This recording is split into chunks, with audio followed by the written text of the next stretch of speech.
Jadi sekali lagi seperti yang disampaikan oleh Bu Like tadi bahwa banyak manfaat yang bisa diambil dari kegiatan kita ini. Salah satunya memahami CP ini adalah yaitu tadi bagaimana Bapak Ibu bisa menghubungkan materi-materi dengan konteks yang ada di sekitar Bapak Ibu.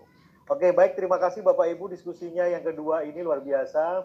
Saya jadi yakin, saya optimis Bapak Ibu setelah ini akan bisa lancar insya Allah ya Pak. Amin. Amin Pak. Ya, mudah-mudahan begitu. Mudah-mudahan. Ya. Insya Allah. Bapak Ibu ada 10 menit kita gunakan untuk pendalaman materi. Kita masih punya waktu 10 menit. Saya ingin pendalaman materi terkait dengan capaian pembelajaran. Saya share screen dulu, bentar. Oke. Jadi seperti ini Bapak Ibu. Kita akan membahas tentang capaian pembelajaran. Capaian pembelajaran itu saya mengawalinya dari sini. Nah, Bapak Ibu, tentu Bapak Ibu pernah pernah melakukan perjalanan. Nah, saya menggambarkan kurikulum itu sebagai ibarat kita dalam sebuah perjalanan panjang gitu. Nah, lebih memudah untuk memahamkan ini, saya akan menganalogikan ini seperti perjalanan kita naik rel kereta api. Sebenarnya saya sudah menyinggung kemarin. Bapak Ibu, kalau kita mau menuju suatu wilayah, ingin melakukan sebuah perjalanan, pasti kita harus tahu tujuannya kemana. Tahu tujuannya kemana, tahu jalurnya lewat mana, tahu harus ke sana pakai apa. Itu sama seperti halnya kurikulum yang akan kita lakukan Bapak Ibu. Nah, analoginya seperti ini.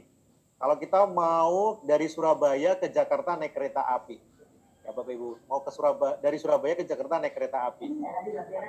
Kita membayangkan kereta api itu adalah sekolah kita. Kereta api itu adalah sekolah kita. Kemudian,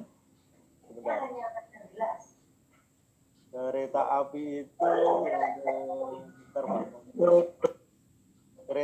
itu adalah sekolah kita. Kemudian rel kereta api kita itu adalah kurikulumnya. Jadi kurikulumnya itu relnya. Jadi kita kalau bisa sampai ke Surabaya dengan melalui relnya itu, kita dituntun untuk bisa sampai ke tujuannya. Nah, Jakarta, tujuan kita, stasiun Jakarta itu adalah tujuan pembelajaran kita. Jadi kita kalau mau ke Jakarta, mau ke tujuan pembelajaran, kita harus lewat sekolahnya, berjalan menggunakan kereta lewat relnya. Jadi dilakukan seperti itu. Untuk bisa sampai tempat kita harus tahu caranya. Nah, cara itu adalah kurikulum kita. Namanya di program sekolah penggerak itu adalah capaian pembelajaran. Ya Bapak Ibu ya. Nah, capaian pembelajaran arah yang akan kita tuju itu adalah profil pelajar Pancasila. Nah, profil pelajar Pancasila ini adalah hal yang mau kita tuju dalam program sekolah penggerak.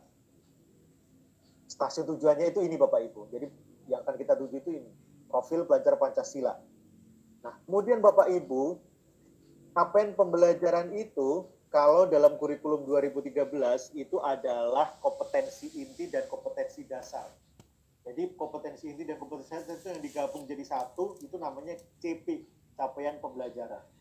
Ya Bapak Ibu. Jadi kalau dulu kita mengenal istilah kompetensi inti, kompetensi dasar di dalam kurikulum 2013, maka di kurikulum program sekolah penggerak ini kita mengenal yang namanya capaian pembelajaran. Jadi nanti Bapak Ibu ketika proses jangan bingung, ini kompetensi dasarnya mana, ini KD-nya mana. Tidak seperti itu. Tapi Bapak Ibu bertanya, ini capaian pembelajarannya mana. Nah, jadi Bapak Ibu nanti ketika awal tahun pelajaran baru, Bapak Ibu perlu melihat CP-CP-nya ini. Jadi saya mau mengajarkan apa nih? Apa yang mau saya ajarkan? Itu melihat CP-nya. Ya Bapak Ibu ya. Nah, di dalam CP ini Bapak Ibu itu ada sekumpulan kompetensi dan lingkup materi yang dijadikan satu kalimat. Ya Bapak Ibu, ada sekumpulan kompetensi. Kalau dulu kompetensi dasar itu kan sendiri-sendiri apa-apa gitu ya. Kompetensi dasarnya ini, kompetensi dasar pelajaran ini gitu. Tapi kalau di dalam CP itu adalah sekumpulan kompetensi yang digabung menjadi satu. Nah, seperti ini, Bapak Ibu. Nah, secara umum, Bapak Ibu, secara umum itu adalah CP, capaian pembelajaran itu diartikan adalah hal apa nih yang mau dicapai peserta didik. Jadi sesuatu apa yang akan dicapai oleh peserta didik itu apa dalam satu mata pelajaran tertentu. Itu disebut CP. Hal apa yang mau dipelajari peserta didik dalam mata pelajaran tertentu. Itu namanya CP. Ya, sekali lagi Bapak Ibu, CP itu adalah gabungan dari kompetensi inti dan kompetensi dasar dulu di kurikulum 13. Nah, secara khusus Bapak Ibu, CP ini sebenarnya sudah ada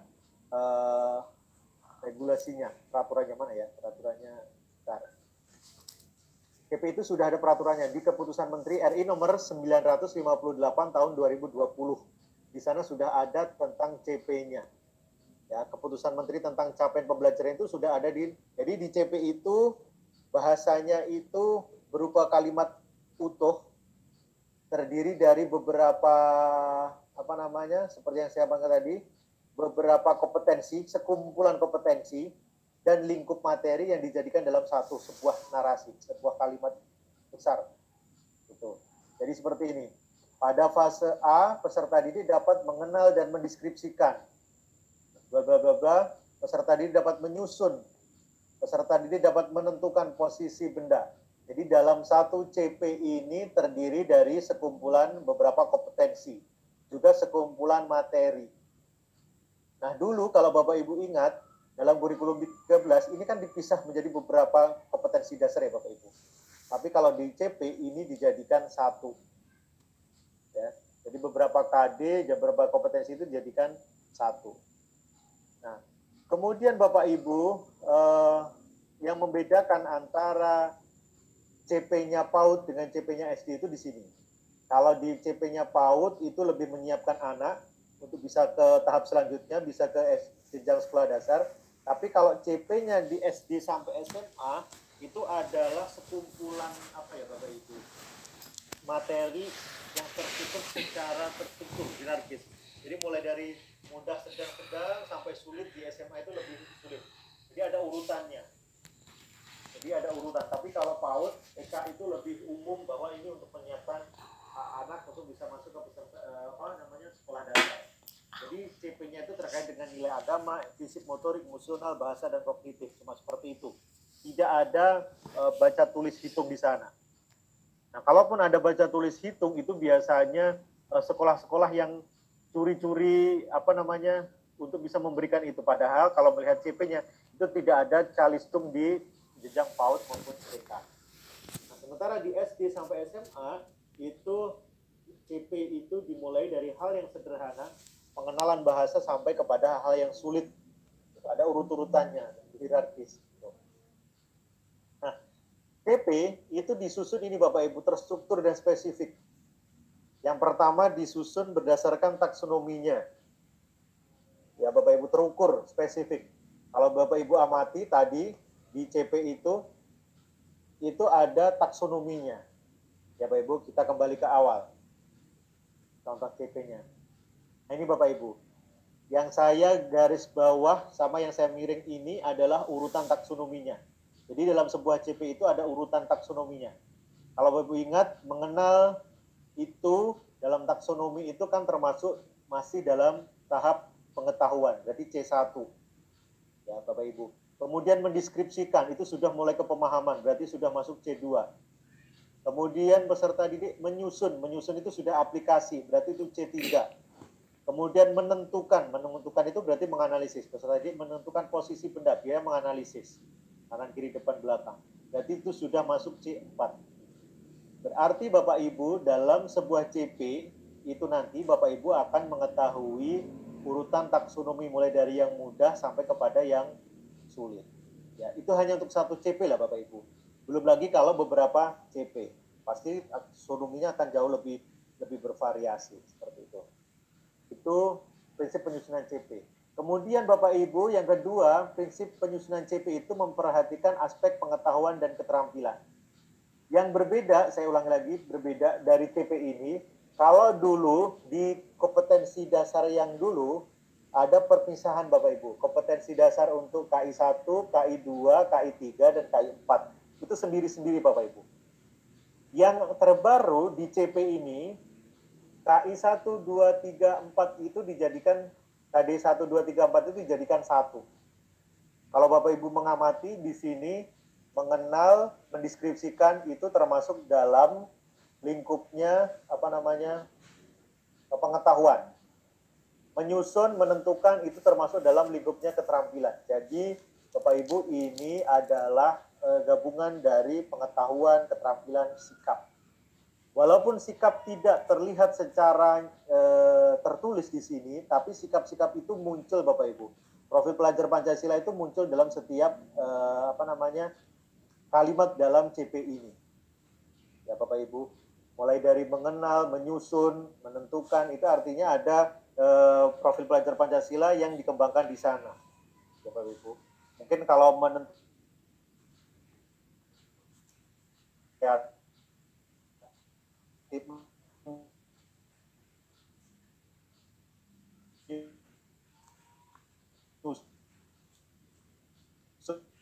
juga kreatif.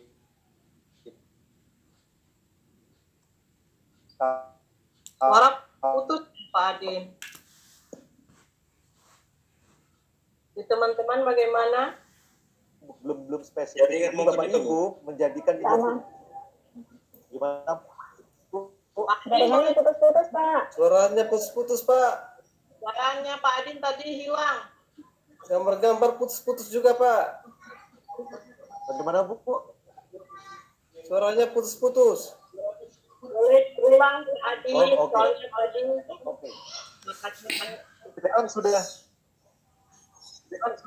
Oh, oke. Sekarang sudah jelas Bapak Ibu? Oh, oke. Sekarang sudah jelas Bapak Ibu. Oke. Sudah, Pak. Oke. Sudah. Oke. Sudah. Saya lanjutkan. Salah, sudah. Oke, alhamdulillah. Baik, saya lanjutkan Bapak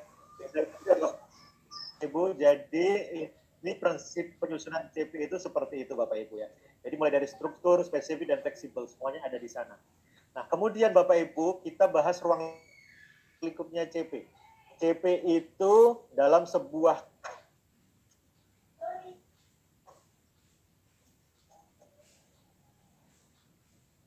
Suaranya hilang total. paragraf itu Pak Adin, suaranya hilang lagi, Pak. Iya, suaranya tidak terdengar ini. Putus-putus. ya seperti yang sebelum. Kemudian ada IKI, IKI itu karena apakah masih putus-putus? Iya, Pak. Pak. Masih- Masih putus-putus. Oke, baik. Pak. Masih Sudah. tersendat-sendat, Pak. Putus-putus, Pak. Ya, tersendat-sendat, bukan terputus-putus. Ya, tersendat. Ya, mungkin pengaruh Jerman kalah apa nih? Oh. Parah itu sama saja, Pak. Aduh. Oke. Baik, semoga inilah kurang sedikit ini sebenarnya Bapak Ibu. Oke, baik Bapak Ibu.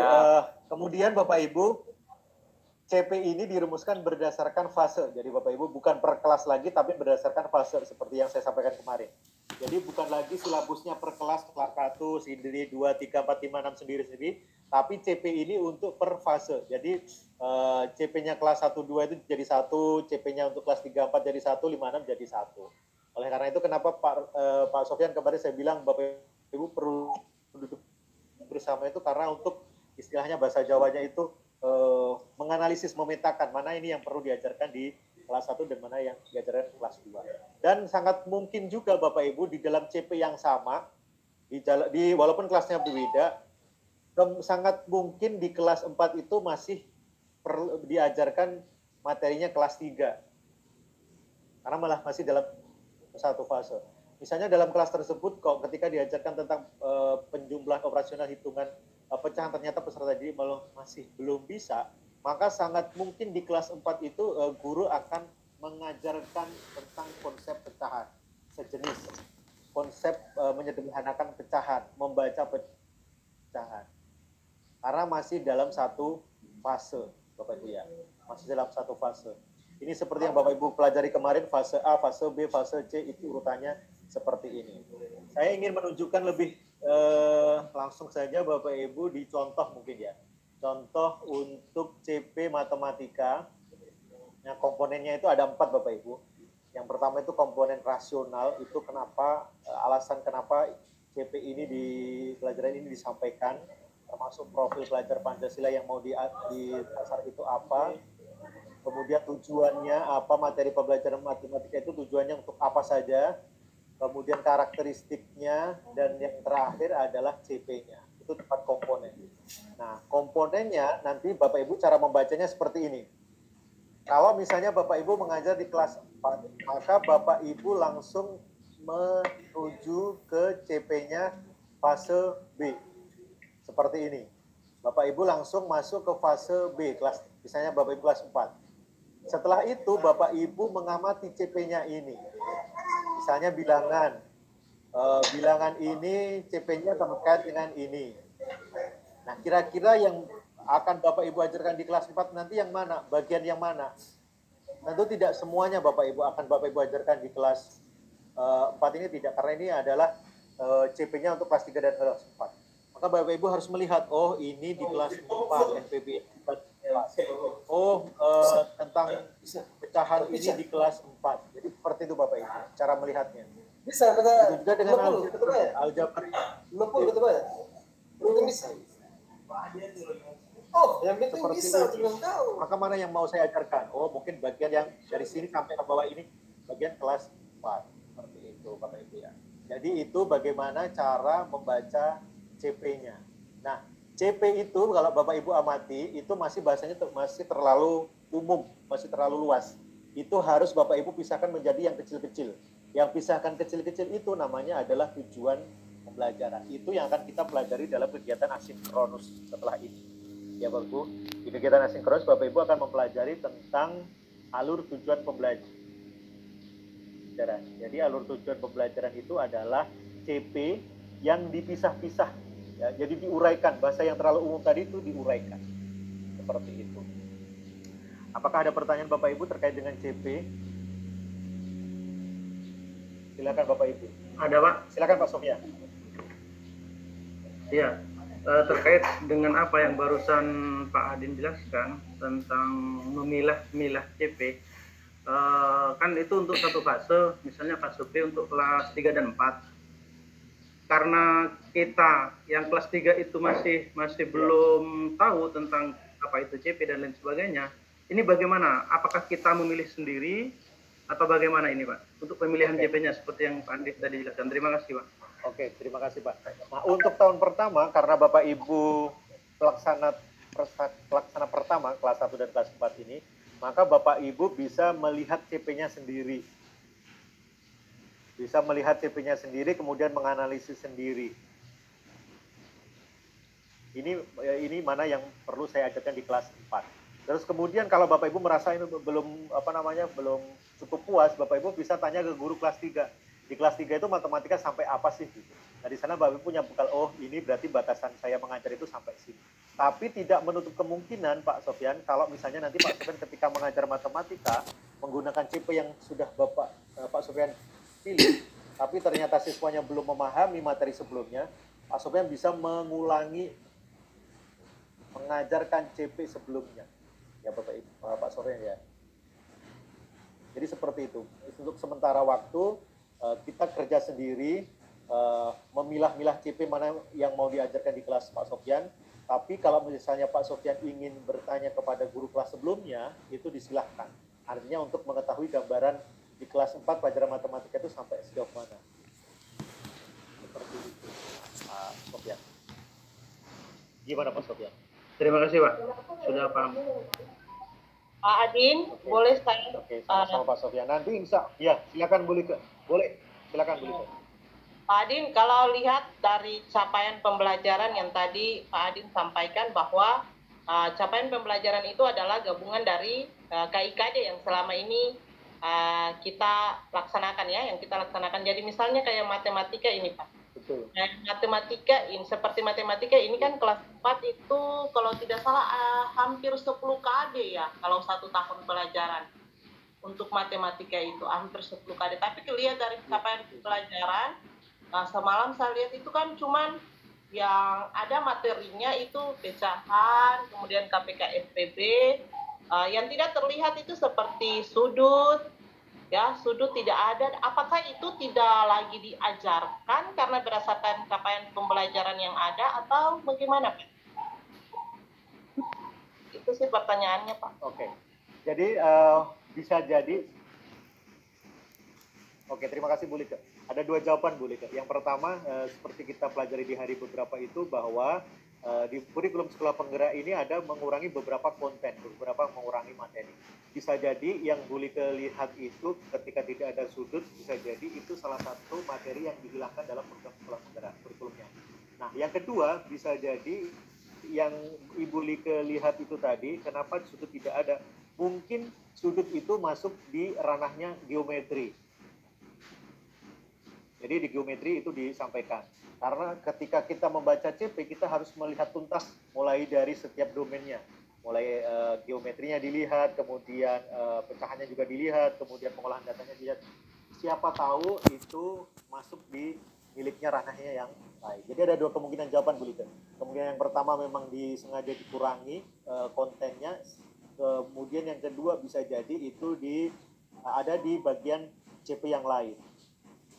Ya, karena ketika kita mau menyampaikan pelajaran ini, kita harus benar-benar duduk menganalisis materi-materi mana yang perlu diajarkan di kelas 5 itu dengan menganalisis CP-nya itu tadi. Seperti itu Bu Lika ya. Baik. Bagaimana Bu Lika? Baik Pak, ya, mengerti. Oke. Ya. Ya, berarti ada 2 kemungkinan ya Bapak Ibu, bisa jadi itu terkurangi, bisa jadi itu masuk di CP yang lain, domain yang lain. Karena domain di matematika itu kan tidak hanya tidak hanya 1, tapi ada beberapa domain ya Bapak Ibu ya. Ada mulai dari bilangannya ada, kemudian